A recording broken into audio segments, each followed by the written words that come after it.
Good morning, students. Welcome to Bindu Dhadwal chemistry lessons. Our topic for today is biomolecules, disaccharides and polysaccharides. So disaccharides are the carbohydrates which on hydrolysis will give two same or different monosaccharides. The general formula will be C12H22O11. We will take three disaccharides here. Sucrose C12H22O11 on hydrolysis with acid will give glucose and fructose. We can also hydrolyze sucrose with the enzyme invertase to form glucose and fructose. Similarly, maltose on hydrolysis gives glucose plus glucose. So it is a disaccharide of two glucose molecules. Lactose is a disaccharide of glucose and galactose and can be hydrolyzed to give these monosaccharides. The disaccharides are made up of two molecules of monosaccharides linked to each other by condensation reaction. To take example, whenever we react an alcohol with an hemiacetal, the OH of alcohol will combine with H of the hemiacetal to form water, and this joins to form another ethereal linkage. So acetal is formed.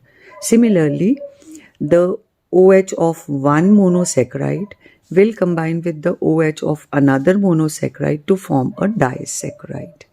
So when the hydroxyl groups of hemiacetals of two monosaccharide units will condense, a disaccharide will be formed. The bond that is called glycosidic linkage. So if we hydrolyze sucrose, we get a mixture of glucose and fructose. It is joined, these are joined together to form this disaccharide sucrose. Now sucrose is dextrorotatory. Its specific angle of rotation is plus 66.5 degree. That is, it rotates the plane polarized light to the right by an angle of plus 66.5 degrees. But when it is hydrolyzed, it forms glucose and fructose. The specific angle of rotation of glucose is 52.5 degree and it is dextrorotatory, but angle of rotation of fructose is minus 92.4 degree. That is, it is levorotatory. As this angle is a large angle, the overall resultant solution will be levorotatory in nature with an angle of rotation minus 39.9 degree. That is, it will rotate plane polarized light to the left by this angle, 39.9 degree. Now there is a change in the sign of rotation from plus to minus. That is, the nature is reverse. So this reaction is called inversion reaction, where the angle of rotation changes from dextro to levo. So the mixture that is formed is called invert sugar. The reaction is called inversion reaction, and the enzymes which causes the inversion of reaction, invertase, is called invertase. The enzyme will be called invertase. So sucrose with the action of invertase gets converted to invert sugar, and the angle of specific rotation changes from dextrorotatory to levorotatory. Sucrose can be fermented by yeast. When the enzyme invertase hydrolyzes the sucrose into glucose and fructose, the enzyme zymase of the yeast will convert this glucose into ethanol and carbon dioxide. So it ferments sucrose into alcohol. This process is called fermentation. Yeast is involved. The two enzymes are invertase and zymase. Invertase hydrolyzes sucrose into glucose and fructose, and zymase will convert glucose or fructose into alcohol. Similarly, in our mouth, a bacteria resides which will convert sucrose into dextrin, and the 10% of dental plaque which destroys our teeth comprises of dextran. So that is why it is important to rinse the mouth after taking some sugary substance like sucrose, because dextran will be formed which can deteriorate the quality of the teeth by causing plaque. Structure of sucrose. So as we know, sucrose is comprised of two monosaccharide units, D-glucose and beta-D-fructose. These units are held together by alpha-beta glycosidic linkage. This is alpha glucose and this is beta fructose. So the alpha glucose combines with the C2 carbon of beta fructose by a glycosidic linkage. They are joined together with the help of oxygen. So this bond is called glycosidic bond. As we know that in glucose, it is a hexose with aldehydic group. Because of cyclization, the OH of fifth carbon of glucose will form a cyclic ring through oxygen with the first carbon. So a six-membered pyranose ring is formed, and the first carbon of this ring will combine with the second carbon of the furanose form of fructose through oxygen. This is glycosidic linkage. Now, as in fructose, the fifth carbon gets attached to the second carbon through oxygen, and a cyclic furan-like structure is formed. In Haworth, we can write these structures in this form. As it is the glucose that is used is alpha glucose, that is the OH is on the right side, and in the fructose, the fourth carbon also has OH on the right side. So the two OH combine together to eliminate water and combine through oxygen linkage. So you can see that this is alpha form, that means OH is on the right side, so it's placed down and it's combining through this. This linkage is called glycosidic linkage. The H is on the left side on the second carbon, OH on the right side. In the third, OH is on the left side, so it's placed up. In the fourth, OH is on the right side, so it's placed down. And in the fifth, CH2OH is on the left side, so it's placed up. It's similarly in furan, because we have written furan in this manner, the second carbon comes here in front of the first carbon of alpha D glucose, and it's a beta D fructose, so the OH is present on the left side. So as the furan is written reverse side, that is second carbon is placed on this side, so all the groups that are placed on the left side are taken here, written here on the bottom side. So we can see in the beta as OH is on the left side, so it's placed down. And similarly, third carbon is on the left side, so it's placed down. And this is the structure of sucrose. The pyranose alpha glucose combines with the furanose beta D fructose. This is the formula. C1 of alpha glucose is combined to C4 of beta fructose unit, and sucrose is formed. Similarly, in case of maltose, it is a disaccharide of 2 glucose units.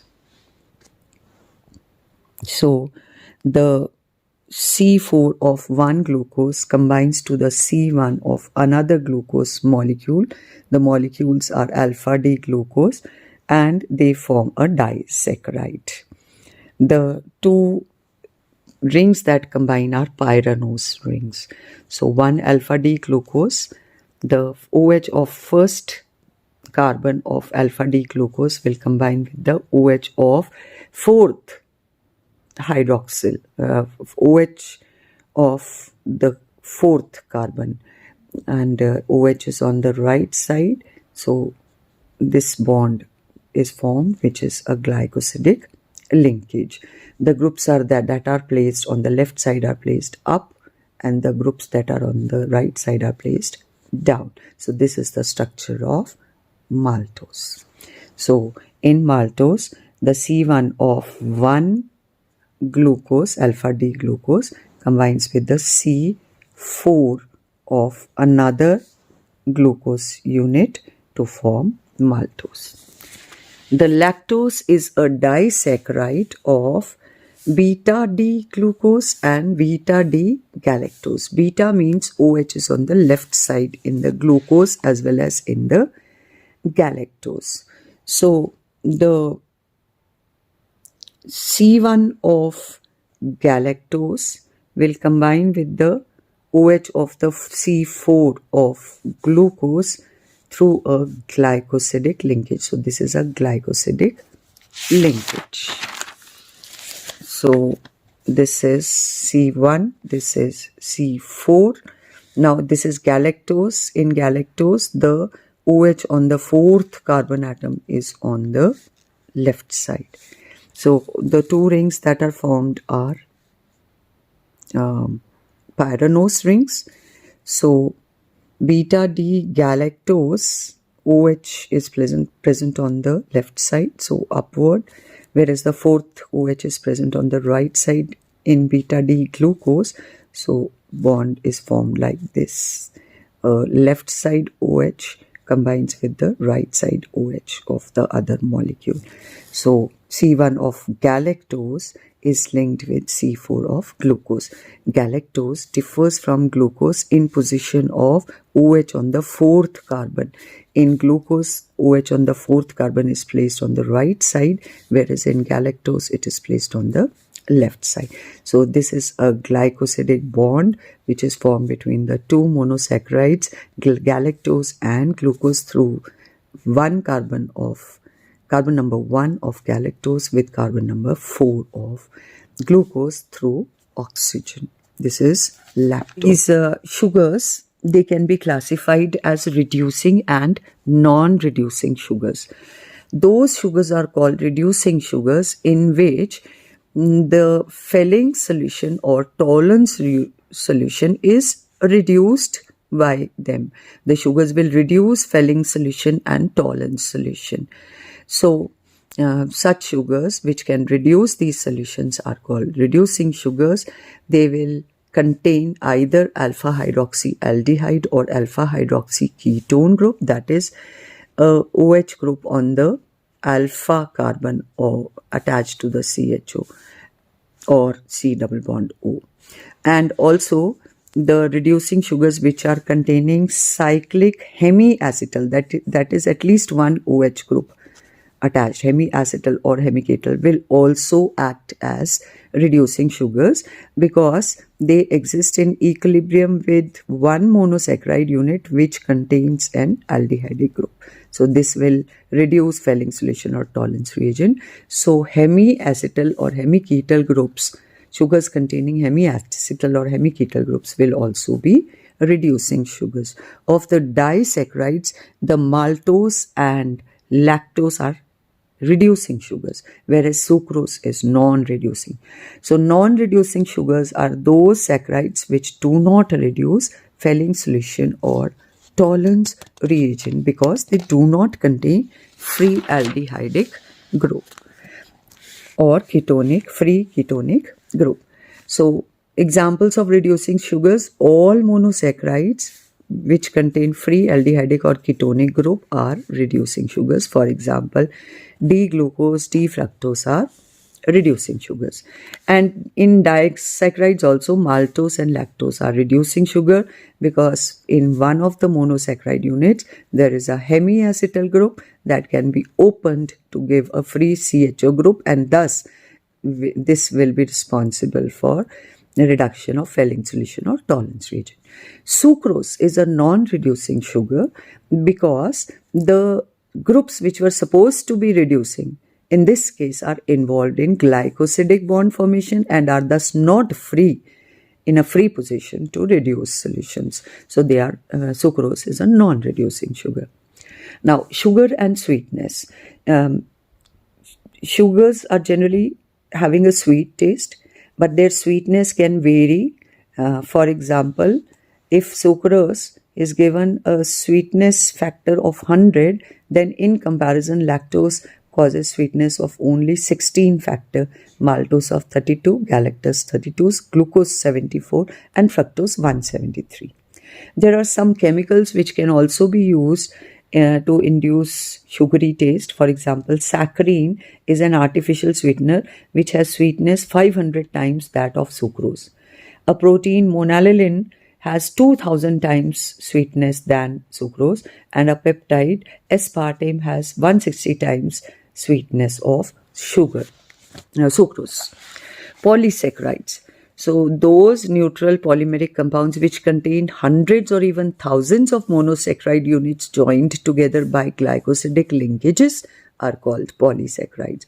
So C6H10O5 unit will be linked n times, where n is very large, in hundreds or thousands. These polysaccharides are generally colorless, tasteless and insoluble in water. They play a food storage and structural role in plants and animal lives. Majority of polysaccharides are made up of pentoses and hexoses. Examples: cellulose, starch, glycogen and dextrins are all polysaccharides. So first polysaccharide that we study is starch, which is also known as amylum. The general formula is C6H10O5 n times, and it is the main storage polysaccharide of plants. It is an important dietary source for human beings. All plants contain starch in their seeds, root, tubers, etc. Main sources of starch are wheat, rice, maize, potatoes, barley and sorghum. Starch occurs in the form of granules which may vary in size and shape depending upon their plant source, and starch is a white powder which is insoluble in cold water. The solution of starch will give blue color with iodine solution. So that is how we can detect the presence of starch. The blue color will disappear on heating and reappear on cooling. Starch can be hydrolyzed with acids, dilute acids or enzymes and break down to molecules of variable complexities. Say a bigger starch molecule will break into smaller molecules with this unit repeated n dash times, where n dash is smaller than n. So the enzyme diastase will break this compound further into maltose, and enzyme maltase will break this into glucose. So this is how starch is eventually digested in our body or hydrolyzed in our body. Starch is a non-reducing sugar and does not reduce Fehling solution or Tollens reagent. It is a polymer of alpha-D glucose and consists of two components: water-soluble component amylose, which is in 15 to 20% consistency, and water-insoluble component amylopectin, which is 80 to 85% in composition. So amylose is water-soluble, amylopectin is water-insoluble. Amylose is a linear polymer of alpha-D glucose, and the units of alpha-D glucose are 200 to 1000 in number, so it's a bigger molecule. So these are linked to each other by alpha glycosidic linkages involving OH of C1 and OH of C4 of adjacent alpha D glucose. So this is how they form linear chains, and the N number will be from 200 to 1000 to form amylo structure. The second component amylopectin will be water insoluble. The amylose molecular mass is high, ranging from 10,000 to 5 lakh. Amylopectin is water insoluble fraction because it's highly branched chain polymer which does not give blue color with iodine, and it consists of a large number of 25 to 30 D glucose units. The chain will be shorter, but the number of such chains will be large. So in this case, the C1 of 1 alpha D glucose will combine with C4 of other, but the chain will be shorter, and the C1 of terminal will be further attached with C6 CH2 of the another chain. So terminal portion is attached to another chain, and so there is a lot of branching. Here you can see the structure highly branched, and each this unit is one alpha D glucose. So this is a branched compound, whereas the amylose was linear compound.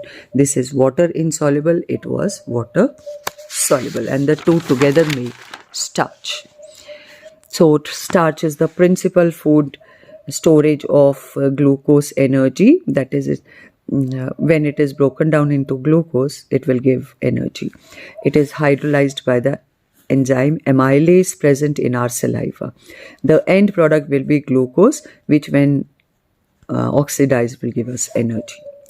Another polysaccharide is cellulose. It is also a polymer having the same general formula C6H10O5 N times. It is also a major structural polysaccharide in higher plants, and it constitutes the bulk of cell wall. It is the most abundant organic substance found in plant kingdom, and over 50% of total organic matter in the living world is composed of cellulose. Dry leaves contain about 10 to 20% cellulose. Wood contains 50% cellulose. Cotton contains 90% cellulose. Cellulose forms the fibrous component of plant cell walls, and it is non-reducing in nature. It is not hydrolyzed readily as starch, but on heating with dilute sulfuric acid under pressure, we get D-glucose. The glucose link unit that is formed is a beta glucose, whereas in starch it was alpha D glucose. In cellulose it is beta D glucose, where the OH of first carbon will attach with the OH of fourth carbon of adjacent beta D glucose. But as beta means OH is on the left position, so we can see that the upper, because OH is on the left, it's placed on the upper side of Haworth projection formula. So upper, it attaches to the next C4 when OH is placed on the upper side. So this kind of linear chain is formed. Cellulose is an industrially important compound. It finds uses in textile, paper and plastic industries, and useful products like cellulose, celluloid, rayon, gun cotton, which is an explosive, cellulose acetate, which forms plastics and wrapping films, methyl cellulose, which is used for fabric sizing, pastes and cosmetics, ethyl cellulose, which is used for plastic coats and films. The cellulose finds uses in the manufacture of all these components. It's difficult to digest cellulose. In ruminating animals, the cellulolytic bacteria are present, which contain the enzyme cellulase, which can digest cellulose. Our human body is unable to digest cellulose. Glycogen is also a polysaccharide. It consists of alpha D glucose. It is similar to amylopectin, but the chains are shorter. It contains 10 to 14 alpha D glucose units attached to each other. It is also highly branched. So it is used as a reserve food material in animals. It is also called animal starch. Important uses of carbohydrates. They are essential for life, both plants and animals, and major portion of our food is carbohydrates. Honey is an instant source of energy. All carbohydrates except cellulose work as body fuels and act as main source of energy. When they are oxidized, they give energy. Polysaccharides will first undergo hydrolysis to form smaller units. For example, alpha amylase breaks starch into maltase. Maltase will break maltose into glucose. Glucose will be oxidized to give energy. Carbohydrates act as storage of energy. In plants, it is reserved in the form of starch, and in animals, the energy is reserved in the form of glycogen. These also polysaccharides or carbohydrates form structural materials for cells. They provide raw materials for many industries such as textile, papers, lacquers and breweries. And D-ribose and 2-deoxyribose are present in nucleic acids like DNA and RNA, which are useful for the transmission of hereditary effects from one generation to another and biosynthesis of proteins. And monosaccharide ribose is also a component of ATP, which is called the energy currency of our body, because energy is stored in the form of ATP in our body. The test used for detection of carbohydrates is Molish test. In this test, we place carbohydrates, about 2 milliliter, in a test tube, and then we add 2 to 3 drops of alcoholic 1% alpha naphthol, and then we put 1 milliliter concentrated sulfuric acid along the sides of the test tube, and at the junction of the two liquids a violet ring is formed, which will confirm that carbohydrates are present. This test is called Molish test. That's all in today's video. If you like the video, please do share and subscribe. Please practice the structures of different monosaccharides, disaccharides and polysaccharides. That's all in today's video. Thank you. Have a nice day.